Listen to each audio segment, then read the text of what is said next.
Hello viewers, আসান বায়োলজিতে তোমাদের সকলকে স্বাগত। আজকে আমাদের আলোচ্য বিষয় সালোক সংশ্লেষের পদ্ধতি। এটি ক্লাস 9-এর তৃতীয় চ্যাপ্টার জৈবনিক প্রক্রিয়া এবং তারই একটা অংশ সালোক সংশ্লেষ। সালোক সংশ্লেষের মধ্যে একটা অংশ হচ্ছে সালোক সংশ্লেষের পদ্ধতি। এই সালোক সংশ্লেষের পদ্ধতি এটি বুঝতে গেলে তোমাদের যে জিনিসটা জানতে হবে সেটা হচ্ছে সালোক সংশ্লেষ। তো আমরা গত পর্বের ভিডিওগুলোতে সালোক সংশ্লেষ কী, সালোক সংশ্লেষ সম্পর্কে একটা ধারণা, সালোক সংশ্লেষের বিভিন্ন উপাদান, সেই উপাদানগুলি সালোক সংশ্লেষের কী ভূমিকা, শোষণ বর্ণালী, কার্যবর্ণালী ইত্যাদি পড়েছি। তো সালোক সংশ্লেষের সমীকরণ যে আমরা একটা পড়েছিলাম, সেই সমীকরণটা যদি একটু দেখি তাহলে সালোক সংশ্লেষটা একটু রিভাইজও হয়ে যাবে আমাদের। তো সালোক সংশ্লেষের ক্ষেত্রে আমরা দেখেছিলাম যে সালোক সংশ্লেষের ক্ষেত্রে 6 অণু কার্বন ডাইঅক্সাইড, 12 অণু জলের সাথে সূর্যালোকের উপস্থিতিতে ক্লোরোফিলের সহায়তায় বিক্রিয়া করে কি করে যে গ্লুকোজ তৈরি করে, 1 অণু গ্লুকোজ, 6 অণু অক্সিজেন এবং 6 অণু জল তৈরি করে। এটা আমরা সালোক সংশ্লেষ সমীকরণে পড়েছিলাম, সাধারণ সমীকরণ বা রাসায়নিক সমীকরণে পড়েছিলাম।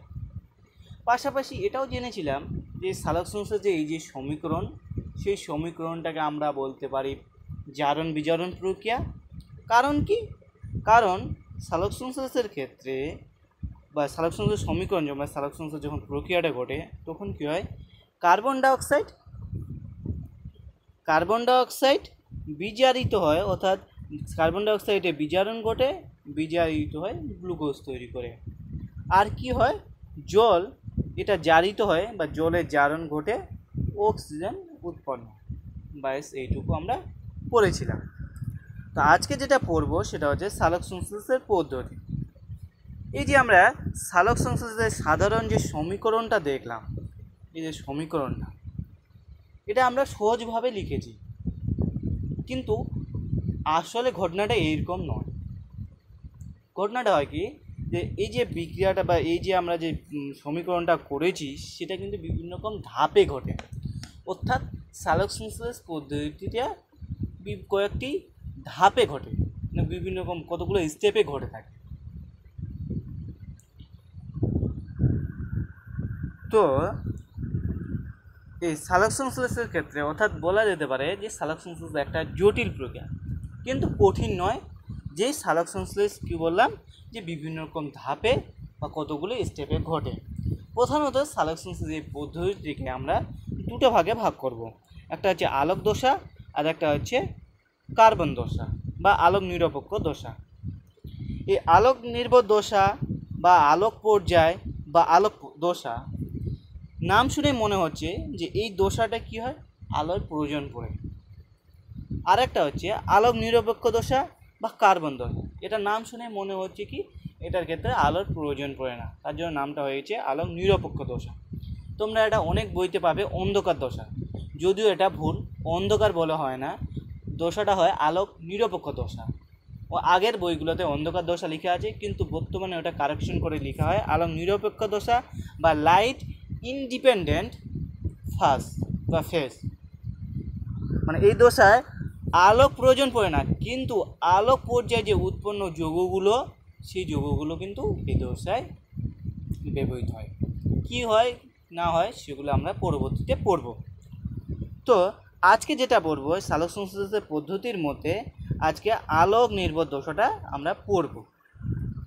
তো এই দশাটা যদি আমি তোমাদের সমীকরণের মধ্যে দেখাই তাহলে কোনটা হয়?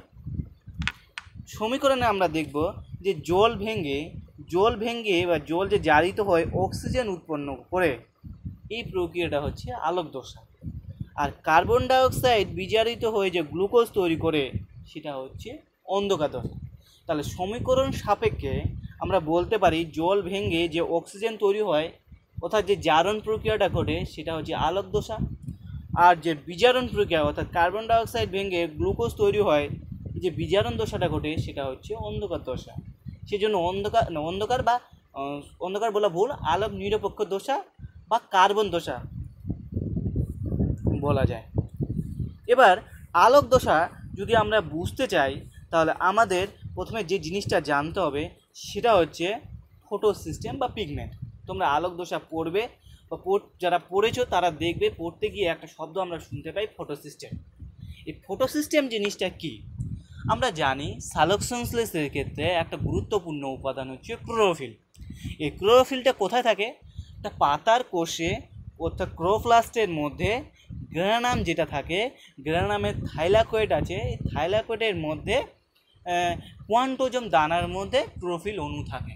এইটুকু আমরা এর আগের ভিডিওগুলোতে পড়েছি, বা এতটুকু পর্যন্ত আমরা এইটুকু পড়েছি। আজকে ওই জিনিসটা আরেকটু ডিটেলসে পড়ব।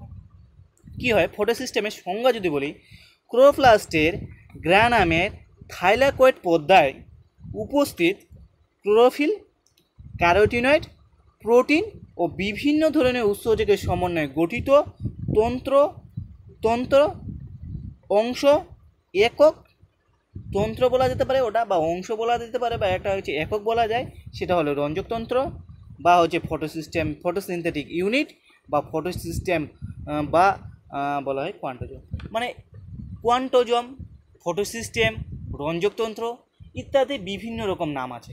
অর্থাৎ গ্রানামের মধ্যে থাইলাকয়েডের মধ্যে যে অংশটাতে ক্লোরোফিল থাকে, ক্লোরোফিল থাকার সাথে সাথে পাশাপাশি বিভিন্ন রকম ক্লোরোফিলের সাথে ক্লোরোফিল রঞ্জক থাকে, ক্যারোটিনয়েড, জেন্টোফিল, ফাইকোভিলিন, এগুলো আমরা বলেছি, সেটা থাকে।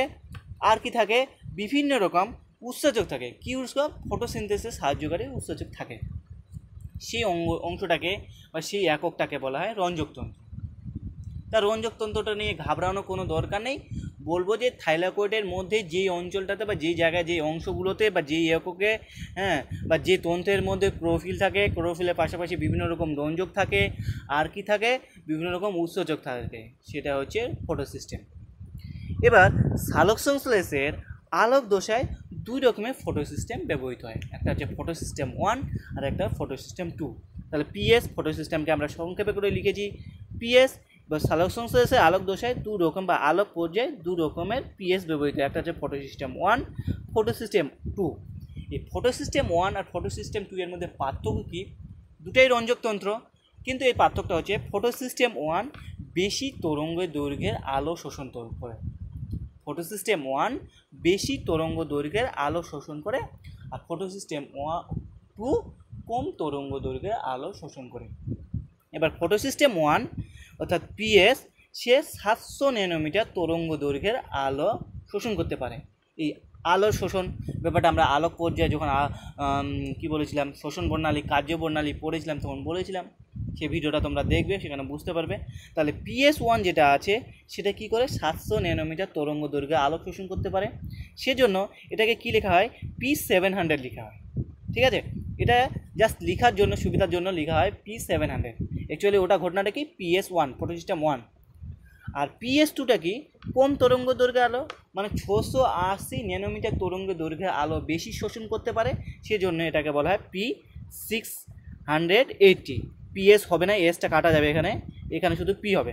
তাহলে P680, তো P680 আর একটা P700, বাস এটা। তাহলে PS1 PS2 এর মধ্যে পার্থক্য কি? এটা কম তরঙ্গ দৈর্ঘ্যে আলো শোষণ করতে পারে, আর একটা বেশি তরঙ্গ দৈর্ঘ্য। কে বেশি তরঙ্গ দৈর্ঘ্যে আলো শোষণ করতে পারে? ফার্স্ট যে এক নাম্বার PS1। উদাহরণ হিসেবে এটা কী বলে, যুক্তি হিসাবে কীভাবে মনে করবো? ধরো ক্লাসের ফার্স্ট বয়, সে কী হয়েছে 800-এর মধ্যে 700 পেয়েছে, তাহলে PS1 মানে কি? এটা প্রথমের দিকে আছে, তার মানে কি বেশি তরঙ্গ দৈর্ঘ্যে আলো শোষণ করবে। PS2 কম, যেটা আমরা জানি যে 2 নাম্বার রোল নাম্বার হয়, সে কী করে 1 নাম্বার যে রোল থাকে তার থেকে কম নাম্বার পায়। তাহলে এ কত পেয়েছে? 680 পেয়েছে। কত? আউট অফ 800 ধরে নিই। তাহলে PS1 মানে হচ্ছে সে বেশি তরঙ্গ দৈর্ঘ্যে আলো শোষণ করবে, আর PS2 সেটা কম তরঙ্গ দৈর্ঘ্যের আলো শোষণ করবে। বাস বুঝতে পেরে গেলাম ফটো সিস্টেম জিনিসটা কী। এবার একটা ছবিতে দিয়ে দেখবো, যদি আমরা ছবিতে দেখি, তোমরা ছবিটা দেখতে পাচ্ছ, ছবিটা আমি একটু ঘুরিয়ে নিচ্ছি। এই যে ছবিটার ক্ষেত্রে ছবিটা যদি এরকম করে দেখাই তোমাদের, এটা আমরা দেখতে পাচ্ছি একটা ক্লোরোপ্লাস্টের ছবি, সবারই জানা আছে। ক্লোরোপ্লাস্টের মধ্যে আমরা জানি এটাকে গ্রানাম বলা হয়, এটাকে পুরোটাকে গ্রানাম বলা হয়, আর এই দুটাকে বলা হয় গ্রানা, বহুবচনে আমরা জানি গ্রানা বলে। এই গ্রানামের উপরে আমরা জানি থাইলাকয়েড থাকে, এই থাইলাকয়েডের একটা পর্দার একটা অংশ নিয়েছে, হ্যাঁ, ওই অংশটাকে এটা জুম করে দেখানো হয়েছে, সেটাকে দেখিয়েছে। তাহলে আমরা জানি যে এটা তো থাইলাকয়েড, সেটা জানি। এটা কি হয়, এটা হচ্ছে স্টোমা অঞ্চলটা জানি, আর এটা হচ্ছে থাইলাকয়েডের ভিতরে। তাহলে এই যে স্টোমা অঞ্চল মানে কোনটা, এটা দেখিয়েছে এখানে। আর এই থাইলাকয়েডটাকে বা থাইলাকয়েডের যে পর্দাটা আছে, মেমব্রেনটা আছে, সেটাকে এখানে দেখানো হয়েছে। সেখানে আমরা দেখতে পাচ্ছি PS2টা কোথায় আর PS1টা কোথায় অবস্থিত। এখানে PS2 মানে PS1 আর PS2 এই যে রঞ্জকতন্ত্র, দুটো রঞ্জকতন্ত্র কোথায় থাকে, থাইলাকয়েড পর্দার উপরেই থাকছে, PS1 PS2। আর এই ছবিটা দেখে আমাদের চেনা মনে হচ্ছে পর্দা যখন আমরা গঠন পড়েছিলাম, তরল মোজাইক মডেলের যে গঠনটা পড়েছিলাম, সেই রকমই ছবি দেওয়া আছে এখানে। কোষ পর্দার গঠন এরকমই হয়, যেহেতু এটা থাইলাকয়েড পর্দার গঠন বলছে, পর্দার গঠন মানে এরকম গঠন, ঠিক আছে। তাহলে এটা হচ্ছে স্টোমা অঞ্চল, আর এই দিকটা যেটা আছে সেটা হচ্ছে থাইলাকয়েড ইন্টেরিয়র, মানে এই যে থাইলাকয়েডের ভিতরটা দেখানো হয়েছে। তাহলে বুঝতে পারছো তোমরা, ছবিটা দেখে বোঝা যাচ্ছে কোথায় PS1 আর কোথায় PS2টা আছে। হয়ে গেল। এবারে যেটা আসবো আলোক দশার ক্ষেত্রে যেটা বললাম, বা আলোক পর্যায়ের ক্ষেত্রে, হ্যাঁ, যে আলোক পর্যায়টা তোমাদের বোঝানোর আগে আমি একটা সংক্ষেপে বলে দিই কী ঘটে। যে আলোক পর্যায় বললাম দু রকমের ফটো সিস্টেম ব্যবহার করা হয়, photo system 2, photo system 1। Photo system 2 দু রকমের রঞ্জকতন্ত্র ব্যবহার করে। এবং এই রঞ্জকতন্ত্রের মধ্যে কি থাকে, অবশ্যই ক্লোরোফিল থাকে, আমরা জানি। আর আমরা কি পড়েছিলাম, সালোক সংশ্লেষের ক্ষেত্রে ক্লোরোফিলের কী ভূমিকা পড়েছিলাম না, ক্লোরোফিল সূর্যালোকের ফোটন কণা শোষণ করে।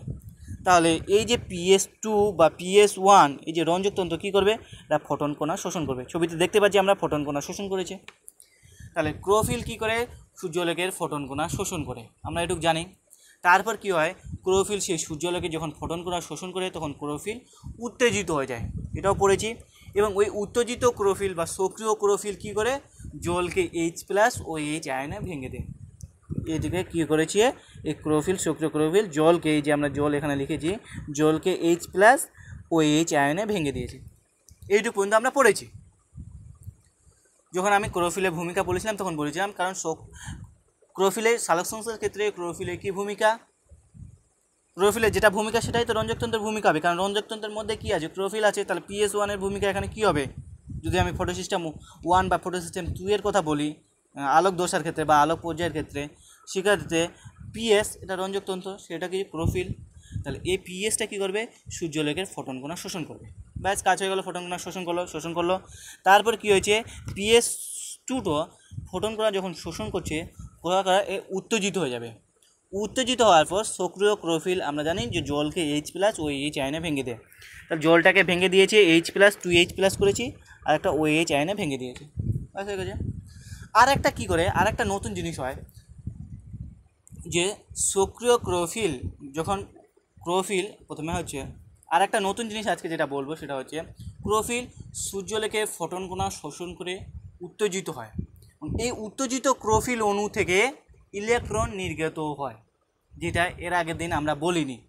আবারও বলছি কথাতে, ক্লোরোফিল সালোক সংশ্লেষের ক্ষেত্রে ক্লোরোফিলের ভূমিকা হচ্ছে, ক্লোরোফিল সূর্যালোকের ফোটন কণা শোষণ করে উত্তেজিত হয়, এবং উত্তেজিত ক্লোরোফিল অণু থেকে ইলেকট্রন নির্গত হয়। তাহলে কি হলো, এই ফোটন কণা PS2 ফটো সিস্টেম 2 কী করলো, ফোটন কণা শোষণ করলো। এখানে কি আছে, ক্লোরোফিল আছে। এই ক্লোরোফিলটা হচ্ছে ক্লোরোফিল A, অবশ্যই ক্লোরোফিল A আছে, যেটা হচ্ছে আমরা এটাকে বলতে পারি P680 দিয়েও লিখতে পারি।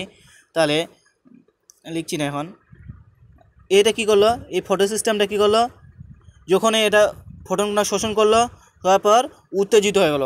উত্তেজিত হওয়ার পর এটা একটা রূপান্তরিত ঘটে, অর্থাৎ এই ফটো সিস্টেমের রূপান্তর ঘটে, যেটা হচ্ছে প্লাস্টোকুইনেন তৈরি করে হওয়া, বা প্লাস্টোকুইনে রূপান্তরিত হয়ে যায়, PQতে রূপান্তরিত হয়ে যায়, কে ফটো সিস্টেম 2 হলো। এবার তারপরে কি বললাম, এখান থেকে ইলেকট্রন নির্গত হয়।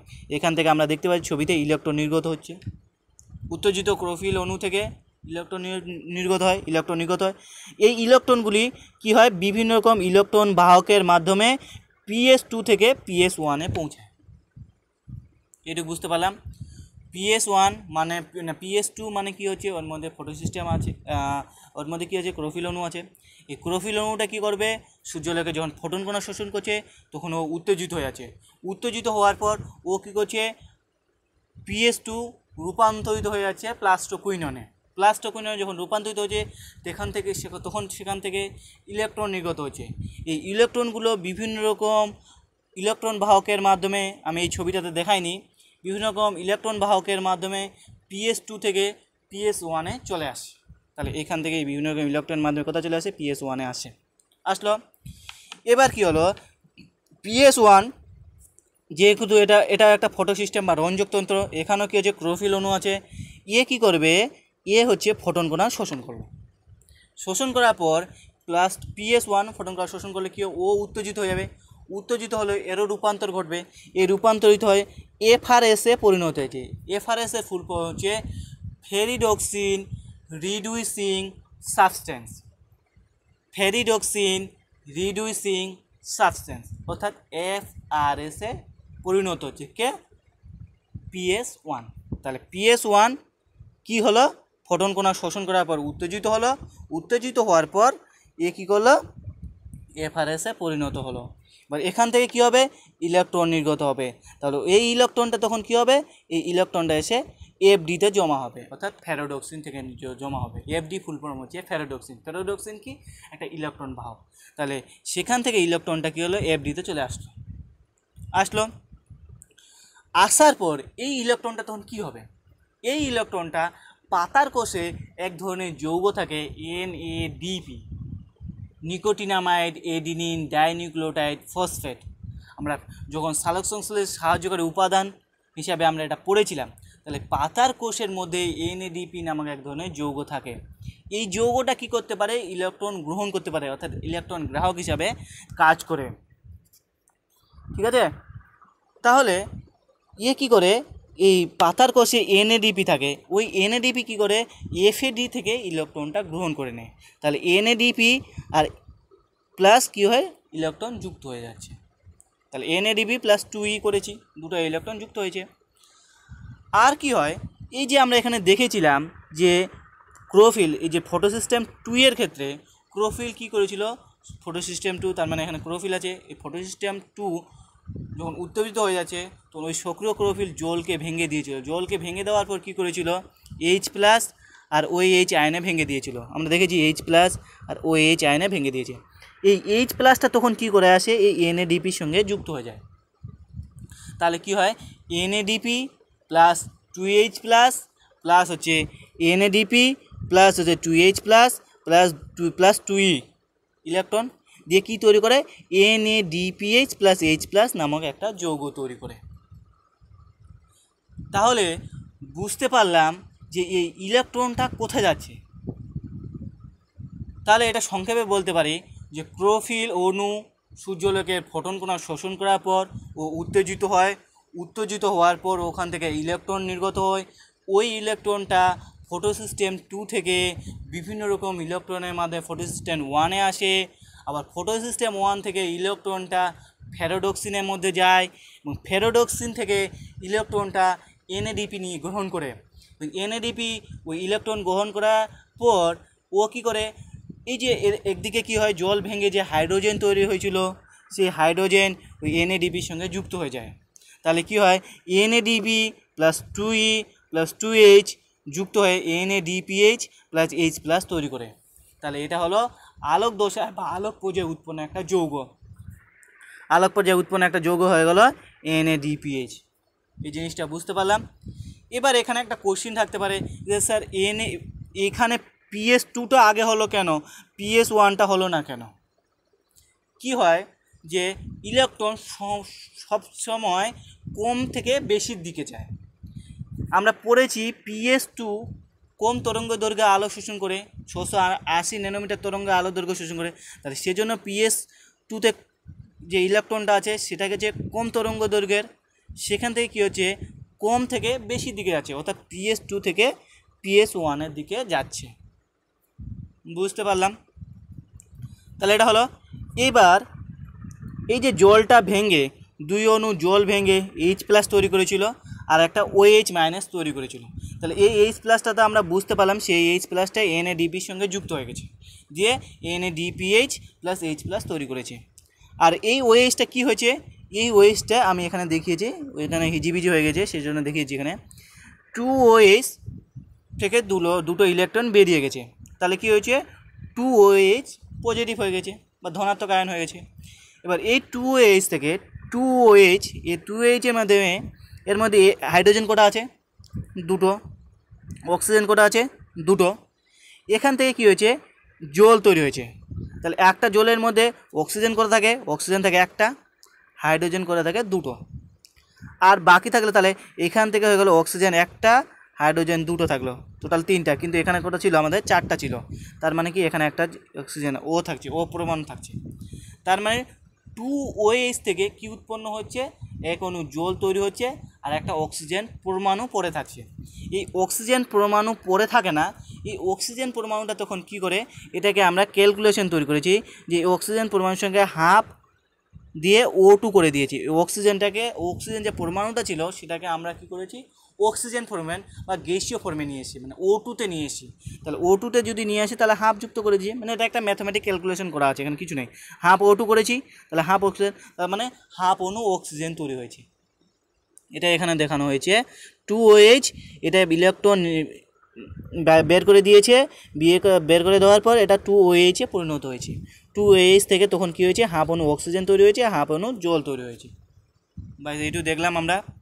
এবার এই যে এটা হলো, এই যে অক্সিজেন, এই যে ইলেকট্রনটা চলে আসছে, এই ইলেকট্রনটা কোথায় আসছে, আমি যদি আরেকবার দেখি, হ্যাঁ, এই যে ইলেকট্রনের কথা বলছিলাম যে 2OH মাইনাস, সেখান থেকে যে ইলেকট্রনটা আসছে সেই ইলেকট্রনটা কোথায় আছে, ফটো সিস্টেম 2তে আসছে।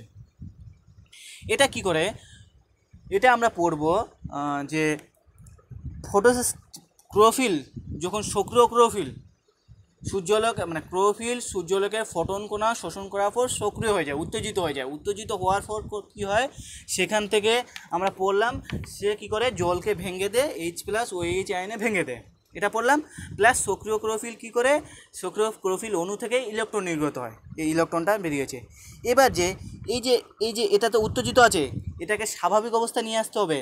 এই স্বাভাবিক অবস্থা আনার জন্য এই ইলেকট্রনটা তখন জল ভেঙে যে ইলেকট্রনটা পেলাম সেই ইলেকট্রনটা আবার ফটো সিস্টেম 2 এর মধ্যে চলে আসে। বুঝতে পারলাম? তাহলে এই ইলেকট্রনটা কোথায় যায়, জল ভেঙে যে আমরা একটা ইলেকট্রন পাচ্ছি, মানে OH মাইনাসে যে ইলেকট্রনটা থাকছে সেই ইলেকট্রনটা আবার ফটো সিস্টেম 2তে চলে আসে।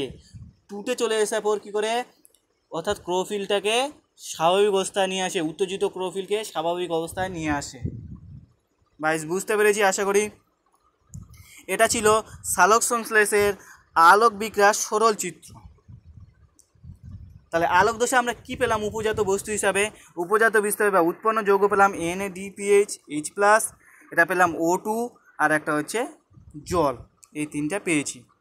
এবার যে তোমাদের বইতে যে ছবিটা আছে সেটা আমরা দেখব। তোমাদের বইতে দেখবে এই ছবিটা দেওয়া আছে, সালোক সংশ্লেষের আলোক বিক্রিয়ার ক্ষেত্রে এই ছবিটা দেওয়া আছে। এই ছবিটা কিছু নয়, যেটা বললাম সেটা এখন এখানে শুধু খালি ইলেকট্রন বাহকগুলোর নাম দেওয়া আছে। সেই জিনিসটা আবারও বলছি, এখানে এটা ফটো সিস্টেম 2, যেটা কি করে 680 ন্যানোমিটার তরঙ্গ দৈর্ঘ্যের আলো শোষণ করতে পারে, সেজন্য এটাকে নাম দেওয়া হয়েছে P680। এ কী করে, ফোটন কণা শোষণ করার পর উত্তেজিত হয়ে যাচ্ছে, উত্তেজিত হওয়ার পর এ হচ্ছে প্লাস্টোকুইননে রূপান্তরিত হয়ে যায়। এই প্লাস্টোকুইনন থেকে রূপান্তরিত হওয়ার পর এখান থেকে ইলেকট্রন নির্গত হয়। এই ইলেকট্রন সাইটোক্রোম যৌগ নামক এক ধরনের ইলেকট্রনের বাহকের মাধ্যমে এটা বাহিত হয়। প্লাস্টোকুইনন থেকে ইলেকট্রনটা কোথায় আসে, সাইটোক্রোম যৌগে আসে। সাইটোক্রোম যৌগ থেকে ইলেকট্রনটা আবার প্লাস্টোসাইনের মধ্যে আসে। কে বয়ে নিয়ে আসছে, প্লাস্টোসাইনিন, PC ফুল ফর্ম হচ্ছে প্লাস্টোসাইনিন, এখানে নিয়ে আসে। যখন সাইটোক্রোম থেকে ইলেকট্রন প্লাস্টোসাইনিনে আসে তখন এখানে একটা ঘটনা ঘটে। কি ঘটনা ঘটে, ADP PI সঙ্গে যুক্ত হয়ে ATP তৈরি করে। এই ADPটা কোথায় থাকে, ADP থাকে, যার ফুল ফর্ম হচ্ছে এডিনোসিন ডাইফসফেট, এটা থাকে পাতার কোষে। এটা কি এক ধরনের ফসফরাস গঠিত যৌগ। যেমন পাতার কোষে আমরা পেয়েছিলাম NADP, nicotinamide adenine dinucleotide phosphate, ঠিক তেমন একটা যৌগ থাকে ADP। এই যৌগটা কি করে, একটা অজৈব ফসফেট অর্থাৎ পিআই বা ইনঅর্গানিক ফসফেটের সঙ্গে যুক্ত হয় এটিপি তৈরি করে। এটিপির ফুল ফর্ম আমরা জানি এডিনোসিন ট্রাইফসফেট। এডিনোসিন ট্রাইফসফেট মানে কি, এখানে শক্তি আছে। লাইফ সায়েন্সের ক্ষেত্রে একটা ছোট্ট একটা ট্রিক বলে দিচ্ছি, যেখানে লাইফ সায়েন্সের ক্ষেত্রে পি থাকবে, ফসফেট থাকবে, সেখানে বুঝে নেবে তার মধ্যে এনার্জি আছে। তার মানে এখানে এডিপি আছে, মানে এডিনোসিন ডাইফসফেট, এখানে এনার্জি আছে, এর সঙ্গে পি যুক্ত হয়েছে মানে এটিপি তৈরি হচ্ছে এটিপি। আর আমরা জানি এই এটিপির মধ্যে কি থাকে, প্রচুর পরিমাণে শক্তি থাকে। এডিনোসিন ট্রাইফসফেট এটিপির মধ্যে শক্তি থাকে। ঠিক তেমনি এনএডিপির মধ্যেও শক্তি আছে। ডিপিপি যে ফসফেট ডাইফসফেট, দু ধরনের ফসফেট আছে সেখানে, তাহলে সেখানেও শক্তি থাকে। তাহলে যখন ইলেকট্রন সাইটোক্রোম থেকে প্লাস্টোসাইনিনে যায়, তোমাদের বইতে ছবিটা ভুল দেওয়া আছে, প্লাস্টোকুইনন থেকে সাইটোক্রোমে দিয়েছে এটিপি তৈরি হয়, সেখানে হয় না। সাইটোক্রোম থেকে যখন প্লাস্টোকুইনে ইলেকট্রন যায় তখন কি হয়, এডিপি পিআইয়ের সঙ্গে যুক্ত হয়ে এটিপি তৈরি করে। এই এডিপিটা কোথায় থাকে বললাম এটা পাতার কোষে থাকে। এডিপিতে কি করে, আমরা সালোকসংশ্লেষে যখন উপাদানগুলো পড়েছিলাম সেখানে আমরা সাহায্য করে উপাদান হিসাবে এডিপি এনএডিপি এগুলোর নাম পড়েছিলাম। তো যখন সাইটোক্রোম থেকে প্লাস্টোকুইনে ইলেকট্রন যাচ্ছে তখন কি হয়, ফটোফসফোরাইলেশন ঘটে, অর্থাৎ এডিপি পিআইয়ের সঙ্গে যুক্ত হয়ে এটিপি উৎপন্ন করে। এই ঘটনাকে বলা হয় ফটোফসফোরাইলেশন। ফসফোরাইলেশন যে কথাটির অর্থ কি, ফসফোরাইলেশন কথার অর্থ হচ্ছে ফসফরাস যুক্ত হওয়া, অর্থাৎ পি যুক্ত হয়। যখন কোনো যৌগের সাথে পি যুক্ত হয় বা কোনো যৌগ থেকে পি মুক্ত হয় তখন তাকে বলা হয় ফসফোরাইলেশন। এখানে আমরা দেখতে পাচ্ছি এডিপি এটা একটা যৌগ, তার সঙ্গে পিআই বা ফসফেট যুক্ত হয়েছে, তাহলে এটাকে আমরা কি বলবো, ফসফোরাইলেশন। তাহলে এডিপি প্লাস পিআই যুক্ত হয়ে কী তৈরি করছে, এটিপি তৈরি করছে, সেটাকে বলা হয় ফসফোরাইলেশন। আর এটা কার উপস্থিতিতে ঘটছে, আলোকের উপস্থিতিতে ঘটছে, তাহলে এই বিক্রিয়াটাকে বলা হয় ফটোফসফোরাইলেশন। তাহলে এটা একটা কোশ্চিন থাকতে পারে, ফটোফসফোরাইলেশন কি বলবো, সালোকসংশ্লেষের আলোক দশায় পাতার কোষে অবস্থিত এডিপি একটা অজৈব ফসফেট পিআইয়ের সঙ্গে যুক্ত হয় এটিপিতে রূপান্তরিত হয়, এটাকে বলা হয় ফসফোরাইলেশন বা ফটোফসফোরাইলেশন। ফসফোরাইলেশন মানে আমরা জানি যে ফসফরাস যখন কোনো যৌগের সাথে ফসফরাস যুক্ত হয় বা কোনো যৌগ থেকে ফসফরাস মুক্ত হয়, কোনো যৌগের সাথে ফসফরাস যুক্ত কিংবা মুক্ত হওয়াকে বলা হয় ফসফোরাইলেশন। এখানে কি হয়েছে, এডিপি যৌগের সাথে পিআই বা ফসফেট যুক্ত হয়েছে, তাহলে এটাকে বলা হয় ফসফোরাইলেশন।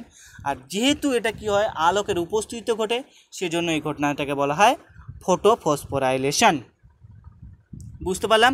এই ফটোফসফোরাইলেশন ঘটনাটা কোথায় ঘটে, সাইটোক্রোম যৌগ থেকে যখন প্লাস্টোসাইনিনের মধ্যে ইলেকট্রনটা আসে তখন কি হয়, এটিপি তৈরি হয়। কত অণু হয়, এক অণু এটিপি তৈরি হয়। তাহলে ইলেকট্রন কী করলো, সাইটোক্রোম যৌগ থেকে প্লাস্টোসাইনিনে আসলো, প্লাস্টোসাইনিন আবার ইলেকট্রনটাকে PS1-এ নিয়ে গেল। এবার PS1 কী করবে, আবার ফোটন কণা শোষণ করবে, শোষণ করার পর এ উত্তেজিত হবে, উত্তেজিত হওয়ার পর এ এফআরএসে রূপান্তরিত হবে। এফআরএসের ফুল ফর্ম কিছুক্ষণ আগে বলেছি, এফআরএসে রূপান্তরিত হচ্ছে, এফআরএসে রূপান্তরিত হচ্ছে ফেরিডক্সিন রিডিউসিং সাবস্টেন্স, এফআরএসে রূপান্তরিত হবে। এবার এফআরএসে রূপান্তরিত হওয়ার পর সেখান থেকে ইলেকট্রন কোথায় যাবে, এফডিতে থাকবে। এফডি কি, একটা হচ্ছে ইলেকট্রন গ্রাহক, এফডি হচ্ছে যার ফুল ফর্ম হচ্ছে ফেরিডক্সিন। তাহলে এই ইলেকট্রনটা পিএস থেকে ইলেকট্রন কোথায় আসলো, পিএস সূর্যালোকে ফোটন কণা শোষণ করার পর ওই এফআরএসে রূপান্তরিত হলো, এফআরএসে রূপান্তরিত করার পর ওই ইলেকট্রন চলে আসছে এফডিতে, অর্থাৎ ফেরোডক্সিনের মধ্যে আসছে। এবার এইখান থেকে ফেরোডক্সিনের মধ্যে যখন ইলেকট্রন আসে, ফেরোডক্সিন থেকে ইলেকট্রন কোথায় চলে আছে, ওই ইলেকট্রনটাকে এনএডিপি ব্যবহার করছে। তাহলে এনএডিপি প্লাস ওই ইলেকট্রন তার সঙ্গে যুক্ত হচ্ছে, যুক্ত হয়ে কী হচ্ছে, এনএডিপি প্লাস 2 ইলেকট্রন হয়, আর যুক্ত হয় কি এইচ প্লাস। এই এইচটা কোথায় আসে, আমি বলেছিলাম যে ক্লোরোফিল, শুক্র ক্লোরোফিল জলকে এইচ প্লাস ও এইচ আয়নে ভেঙে দেয়। এখানে এটা যেহেতু এটা ফটোসিস্টেম 2, এটা সক্রিয় হয়েছে, সক্রিয় যখন হলো বা উত্তেজিত হলো তখন কী হলো, জলটাকে ভেঙে দিয়ে 2H প্লাস করেছে। এই 2H প্লাসটা কী হলো, 2H প্লাসটা তখন এই এইচটা এদিক দিয়ে চলে এসে এখানে যুক্ত হয়েছে, তাহলে যুক্ত হয়ে কী তৈরি করলো, NADPH প্লাস H প্লাস হয়ে গেল। আর কি হলো, আর বাকি যে ওএইচ ছিল সেই ওএইচ থেকে কী হয়, একটা দুটো ইলেকট্রন মাইনাস হয়, ওই দুটো ইলেকট্রন এখানে ঢুকে যায়, যেটা আমরা আগের ছবিটাতে দেখলাম। যেটা আগের যদি ছবিটা দেখে, এই যে এখানে যে ঘটনাটা ঘটেছিল 2H, ওই থেকে ইলেকট্রন 2H হয়েছিল, 2H থেকে H2O আর অক্সিজেন তৈরি হয়েছিল, হাফ অক্সিজেন তৈরি হয়েছিল, সেই জিনিসটা এখানেও দেখানো হয়েছে। তাহলে আমরা সালোকসংশ্লেষের আলোক পর্যায়ে বা আলোক বিক্রিয়াটা আমরা বুঝতে পারলাম, আশা করি বুঝতে পেরেছি। এবার এটার আরেকটা নাম হচ্ছে জেড স্কিম।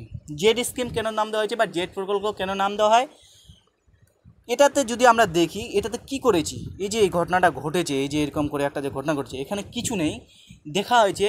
যদি দেখি এটা ভাবি, তাহলে ভাববো যে ফটোসিস্টেম 2 থেকে ফটোসিস্টেম 1-এ ইলেকট্রন শুধুমাত্র পরিবাহিত হয়েছে, আর কিছু না। আমরা দেখেছি এটা ফটোসিস্টেম 2, সেখান থেকে ফটোসিস্টেম থেকে ইলেকট্রন বিভিন্ন ইলেকট্রন বাহকের মাধ্যমে ফটোসিস্টেম 1-এ আসছে, সেখান থেকে ইলেকট্রনটাকে আবার ফটোসিস্টেম 1 থেকে আবার এফআরএস হয়ে এফডিতে আছে। তাহলে এটা কি, তাহলে বলা যেতে পারে ফটোসিস্টেম 2 থেকে ফটোসিস্টেম 1-এ ইলেকট্রনের গতিপথ বা স্থানান্তরণ বা ইলেকট্রনের গতিপথটাকে যদি আমরা রেখান্বিত করি, তাহলে এটা দেখতে কেমন মনে হয়, ইংরেজি অক্ষর জেটের মতন মনে হয়। সেই জন্য এই আলোক বিক্রিয়া আর একটা নাম জেড স্কিম বা জেড প্রকল্প। কি বললাম, PS2 থেকে সংজ্ঞাটা যদি এইভাবে বলা হয়, বলবো সালোকসংশ্লেষের আলোক দশায় সালোকসংশ্লেষের আলোক দশায় PS2 থেকে PS1-এ ইলেকট্রনের গতিপথ রেখান্বিত করলে সেটা ইংরেজি অক্ষর জেটের মতন দেখায়। সালোকসংশ্লেষের আলোক দশায় PS2 থেকে PS1-এ ইলেকট্রনের গতিপথ বা ইটিএস, ইলেকট্রন ট্রান্সপোর্ট সিস্টেম বা ইলেকট্রনের গতিপথ, ইলেকট্রন স্থানান্তরণের গতিপথ রেখান্বিত করলে বা চিহ্নিত করলে সেটা জেড ইংরেজি শব্দ জেটের মতন দেখায়, তার জন্য এটাকে বলা হয় জেড স্কিম বা জেড প্রকল্প। আর একটা জিনিস ঘটে সালোকসংশ্লেষের আলোক বিক্রিয়ার ক্ষেত্রে দু রকমের ঘটে, একটা হচ্ছে চক্রাকার ফটোফসফোরাইলেশন আর একটা ও চক্রাকার ফটোফসফোরাইলেশন। ও চক্রাকার বা একটা হচ্ছে অনাবর্তকার। অনাবর্তকার কোনটা, যেটা আমরা এতক্ষণ ধরে পড়ে আসলাম, যেটা দেখলাম PS2 থেকে ইলেকট্রন কী হচ্ছে প্লাস্টোকুইননে আসছে, সেই প্লাস্টোকুইনে ইলেকট্রনটা PS1-এ আছে, PS1 থেকে ইলেকট্রনটা FDতে আছে, FDতে থেকে NADP হয়ে এদিকে চলে আসে। তার মানে কি হয়, এই যে FD হয় ইলেকট্রনটা আবার কি PS2 বা PS2-তে আর আসছে না। আমরা দেখলাম যে PS2-তে ইলেকট্রনটা চলে যাচ্ছে, এখানে হয় PS1 থেকে FDতে থেকে NA দিকে আছে, চলে যাচ্ছে। আবার এখান থেকে কি কোনোভাবে এখানে আসছে না। তাহলে এই যে জেড স্কিম যেটা আমরা পড়লাম সেটা হচ্ছে বলবো অনাবর্তকার বা ও চক্রীয় ফটোফসফোরাইলেশন। কারণ PS2 থেকে ইলেকট্রন কি হলো, ইলেকট্রনটা ইলেকট্রন বাহকের মাধ্যমে PS1-এ আসলো, সেখান থেকে FDতে গেল, FDতে যাওয়ার পর সেটা হচ্ছে NADPর মধ্যে চলে গেল। তাহলে এটা পুনরায় কি PS2-তে যায়নি ইলেকট্রনটা, তাহলে এটা বলতে পারবো এটা একটা ও চক্রাকার ফটোফসফোরাইলেশন। এবার চক্রাকার ফটোফসফোরাইলেশন কীভাবে ঘটে, যদি সাপোজ ধরে নাও এই জায়গায় NADP নাই, অর্থাৎ যদি পাতার কোষে NADP না থাকে, মনে করো নেই, তাহলে কি হবে, তাহলে এই যে PS1 কি হচ্ছে, ফোটন কণা শোষণ করলো, ফোটন কণা শোষণ করার ফলে উত্তেজিত হবে, উত্তেজিত হওয়ার পর এ কী করবে, এফআরএসে রূপান্তরিত হওয়ার পর এখান থেকে ইলেকট্রন নির্গত হবে, এই ইলেকট্রনটা এফইডিতে আসবে, এফইডিতে আসার পর এই ইলেকট্রনটা ধরো এখানে NADP নাই, তাহলে ও ইলেকট্রনটা কী করবে, আবার এফইডি থেকে ইলেকট্রনটা আবার কি করে PS1-এ চলে আসে। তাহলে কি হলো, PS1 থেকে উৎপন্ন ইলেকট্রন আবার PS1-এ চলে আসছে, এরকম যদি ঘটনা ঘটে তখন তাকে বলবো চক্রাকার ফসফোরাইলেশন। বুঝতে পারলাম, সহজভাবে বললাম, PS1 থেকে উৎপন্ন ইলেকট্রন আবার যদি PS1-এ ফিরে আসে তখন আমরা বলবো এটাকে চক্রাকার হবে। কখন হবে এটা, যখন পাতার কোষে এনএডিপি থাকবে না, কোনো কারণে হয়তো কোনো কোষে, হয়তো কোনো জীবের ক্ষেত্রে বলতে পারি বা কোনো উদ্ভিদ কোষের ক্ষেত্রে এনএডিপি নেই, তখন কি করবে? এনএডিপি যদি না থাকে, তাহলে ইলেকট্রনটা কি করবে? PS1 থেকে ইলেকট্রন, PS1 কি করবে? ফোটন কণা শোষণ করে উত্তেজিত হবে, উত্তেজিত হওয়ার পর এফআরএসে রূপান্তরিত হয়ে যাবে, এফআরএস তখন ইলেকট্রন কণা নির্গত হবে, ইলেকট্রন কণা এফডিতে যাবে, এফডি থেকে ও আর কি এনএডিপি যেতে পারবে? কারণ এনএডিপি নাই, তাহলে এনএডিপিতে যাবে না, ও কি করবে? আবার PS1-এ চলে আসবে। তখন এই ঘটনাকে বলা হয় চক্রাকার ফটোফসফোরাইলেশন। এবার এটা কিভাবে ঘটে সেটা এখন আমরা একটু পড়ব। এই চক্রাকার ফটোফসফোরাইলেশন শুধুমাত্র PS1-এর ক্ষেত্রেই ঘটে, PS2-তে ঘটে না। আর ও চক্রাকার ফটোফসফোরাইলেশন PS2 PS1 দুটার ক্ষেত্রেই ঘটে, এটা একটা মনে রাখতে হবে। তাহলে চক্রাকার ও ফটোফসফোরাইলেশন কোথায় ঘটে বললাম? PS1-এ ঘটবে। আর একটা সত্য হচ্ছে এক্ষেত্রে এনএডিপি থাকবে না। তাহলে PS1 সূর্যালোকের ফোটন কণা শোষণ করছে, এই যে আলোক ফোটন কণা শোষণ করে কি উত্তেজিত হলো, উত্তেজিত হওয়ার পর ও কী করবে? উত্তেজিত হয়ে এফআরএসে রূপান্তরিত হবে। মানে এই যে এই জিনিসটার নাম হচ্ছে এফআরএস, হ্যাঁ, এখানে ছোটো করে লেখা আছে এফআরএসে রূপান্তরিত হলো। এবার কি বললাম? সক্রিয় ক্লোরোফিল থেকে ইলেকট্রন নির্গত হয়, তাহলে এখান থেকে ইলেকট্রন নির্গত হবে, এই ইলেকট্রনটা তখন কোথায় আসবে? এফডিতে চলে আসবে। এফডি থেকে তখন ইলেকট্রনটা চলে আসবে সাইটোক্রোম যৌগে, এফডি থেকে ইলেকট্রনটা চলে আসবে সাইটোক্রোম যৌগে। এই সাইটোক্রোম যৌগ কোথায়? একটা ইলেকট্রন বাহক, সেটা কোথায় থাকে? পাতার কোষেই থাকে। আমরা পড়েছি এগুলো, বিভিন্ন রকম ইলেকট্রন বাহক আছে, যেমন প্লাস্টোসায়ানিন, হ্যাঁ, প্লাস সাইটোক্রোম যৌগ, ফেরিডক্সিন, এগুলো হচ্ছে ইলেকট্রন বাহক, যেগুলি সালোক সংশ্লেষের ক্ষেত্রে সহকারী বা সাহায্যকারী উপাদান বলতে পারি। তাহলে এই ইলেকট্রনটা এফডিতে আসলে, এফডি থেকে ইলেকট্রনটা কোথায় আসবে? সাইটোক্রোম যৌগে। এবার এফডি থেকে ইলেকট্রনটা সাইটোক্রোম যৌগে আসবে, সাইটোক্রোম যৌগ থেকে ইলেকট্রনটা প্লাস্টোসাইনে আসবে, এবং প্লাস্টোসাইনিন থেকে আবার যৌগটা কোথায় যাবে?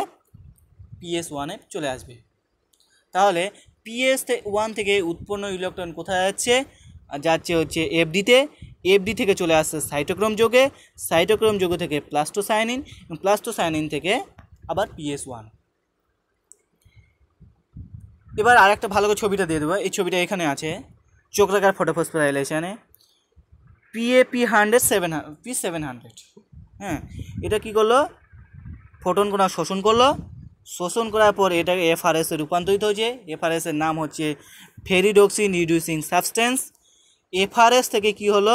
ইলেকট্রনটা চলে আসছে এফডিতে, এফডি থেকে চলে আসলো সাইটোক্রোম যৌগে।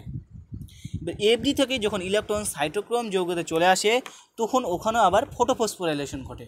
ফটোফসফোরাইলেশন মানে কি? ওখানেও এডিপি পিআই এর সঙ্গে যুক্ত হয়, এটিপি তৈরি করে, ঠিক আছে? আর তারপর কি হয়? সাইটোক্রোম যৌগ থেকে যখন প্লাস্টোসাইনিনে আসে, অর্থাৎ পিসিতে ইলেকট্রনটা আসে, এই যে ইলেকট্রন দেখতে পাচ্ছি আমরা আসছে এখানে, এদিকে এরো চিহ্নটা, এখানেও কিন্তু ফটোফসফোরাইলেশন ঘটে, মানে আবারও ওখানে এটিপি তৈরি হয়।